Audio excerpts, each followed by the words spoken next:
Halo semuanya, selamat datang di saluran YouTube saya. Nama saya Vikas Nera dan dalam video hari ini kita akan membahas cara mengatur penerusan email dan cara menetapkan batasan untuk CC dan BCC. Jadi kita akan mempelajari kedua hal ini dan juga mendemonstrasikannya secara praktis.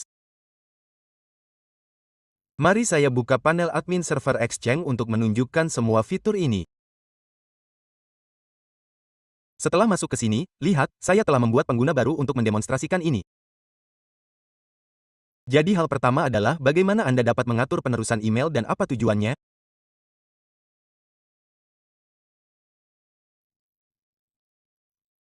Penerusan email berarti bahwa jika seseorang mengirim email ke alamat email administrator, Anda dapat meneruskan email itu ke alamat email Naira juga.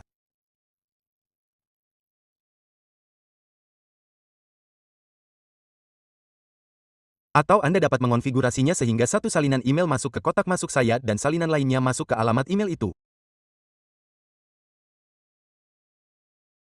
Misalnya, anggaplah Anda sedang cuti 5 hari dan admin tidak tersedia selama 5 hari itu, tetapi Anda tidak ingin membagikan detail login Anda. Bahasa Indonesia, dalam kasus tersebut, Anda dapat menyiapkan penerusan sehingga selama 5 hari tersebut, setiap email yang dikirim ke email administrator diteruskan ke email Naira sementara salinannya tetap berada di kotak masuk saya. Anda dapat mengonfigurasinya di sini juga. Jadi, mari kita siapkan penerusan kita. Jadi, apa yang harus saya lakukan? Saya akan menyetel penerusan langsung pada email admin. Oke, saya akan mengeditnya. Sekarang, di sini Anda perlu membuka bagian fitur kotak surat. Gulir ke bawah dan di sini lihat Anda perlu membuka mail flow lalu klik lihat detail. Oke, ini opsi aktifkan penerusan. Jadi Anda perlu memilihnya lalu klik telusuri untuk memilih pengguna. Saya akan menyetelnya ke email naira@nairak.com. Oke, saya sudah melakukannya. Saya telah memilihnya di sini. Dan di sini ada kotak centang yang bertuliskan kirim pesan ke alamat penerusan dan kotak surat yang akan menyimpan salinan di sini.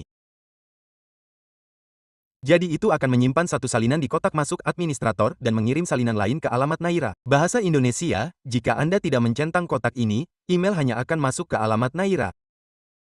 Jika seseorang mengirim email ke administrator, email tersebut akan diteruskan langsung ke alamat Naira dan tidak ada salinan yang akan tetap berada di kotak masuk administrator karena tidak akan membuat salinan. Saat Anda mencentang kotak ini, satu salinan tetap berada di kotak masuk administrator dan salinan lainnya dikirim ke alamat Naira. Oke. Setelah melakukan ini, saya akan mengaktifkannya di sini. Dan dari sini, Anda juga dapat membatasi penerima. Saya akan membahasnya nanti juga. Pertama, mari kita bahas ini. Saya akan melakukannya sekarang. Oke. Dan setelah itu, saya menyimpannya di sini. Oke. Jadi, apa yang harus saya lakukan sekarang?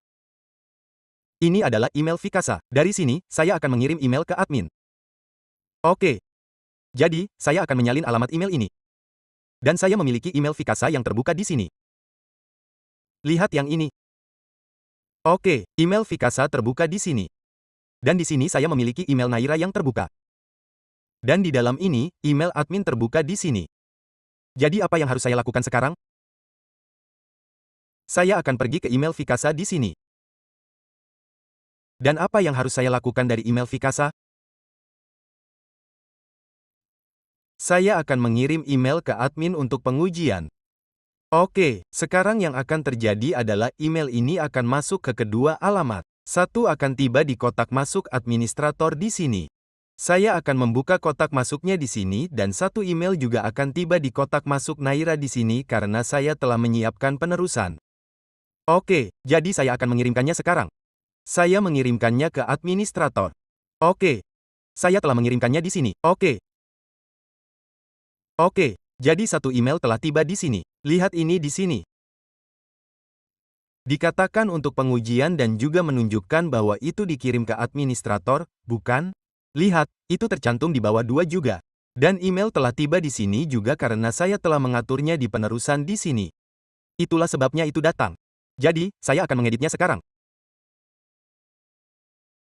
Dan setelah masuk ke sini, setelah pekerjaan Anda selesai, Anda dapat menghapus forwarder dari sini. Oke. Jika Anda ingin menyiapkan beberapa forwarder, Anda harus melakukannya satu persatu. Oke, saya akan menghapusnya dari sini. Sekarang, saya akan menetapkan batas penerima untuk berapa banyak alamat yang dapat Anda tambahkan di CC dan BCC. Anda dapat mengonfigurasinya di sini. Misalnya, saya akan menetapkan batas di sini. Saya telah menyimpannya. Oke, sudah disimpan. Apa yang harus saya lakukan selanjutnya? Saya akan memuatnya kembali sedikit. Kemudian saya akan mencoba mengirim pesan dari sini. Oke.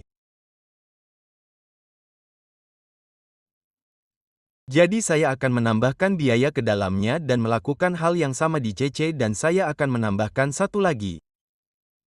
nairaaux.com. Oke.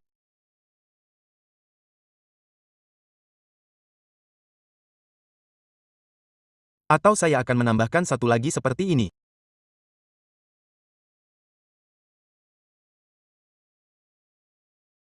Saya akan menambahkan satu alamat Gmail ke dalamnya. Tidak akan berfungsi seperti ini, tetapi saya akan menambahkan gmail.com. Oke. Sekarang saya akan menulis sesuatu di sini. Saya telah menetapkan batas untuk CC dan BCC menjadi satu di sini dan saya menambahkan 3 alamat di sini. Jadi sekarang saya akan memeriksa apakah email ini akan terkirim atau tidak. Oke. Jadi sebuah pesan telah muncul di sini. Pesan itu akan ditampilkan di sini. Ya, begitu saya mengklik tombol kirim, sebuah pesan kesalahan muncul.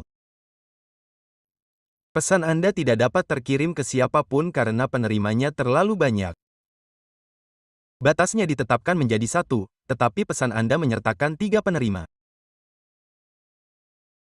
Jadi, batasnya ditetapkan menjadi 1 di sini, tetapi saya menambahkan 3. Itulah sebabnya email tidak terkirim. Jadi, Anda dapat menetapkan batas ini di sini juga. Oke. Jadi, saya akan mengeditnya di sini dan menghapus batas itu. Ini adalah fitur kecil, tetapi sangat berguna karena saat Anda bekerja di sebuah organisasi, fitur-fitur ini menjadi sangat membantu. Misalnya, jika seseorang mengirim email massal menggunakan BCC, Anda dapat menghentikannya dengan cara ini sehingga email mereka tidak akan terkirim. Jadi, Anda dapat menggunakan fitur-fitur ini secara efektif. Oke, kita akan membahas lebih banyak hal di video berikutnya. Itu saja untuk video ini.